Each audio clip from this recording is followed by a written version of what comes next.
मग ती खाली नका करत होती का तिच्या माय सर मी बोलून राहिलो मी खाली का ते नका मला काय खात होती मग अरे मोठं दुखत होती ते उरली ती मारलं ना तर मोटर लागलं तिला ओ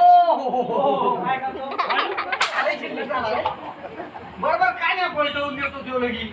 अहो भाऊजी तुम्हाला माहिती का मला आहे ना शिटी गावातला नवरा पाहिजे होता शेती गावातला हे मला देऊन टाकलं माझ्या पप्पानं खेड्या गावात मामी पोरीला खातावं म्हणलं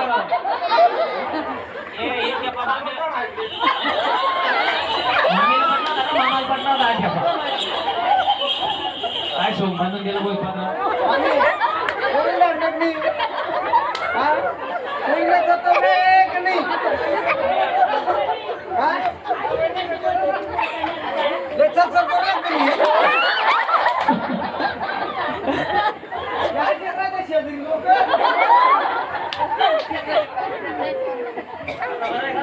बरं का म्हणलं म्हणजे या बया जास्त लावून द्या त्या तिला माणसाला बसवला मागं उठवू का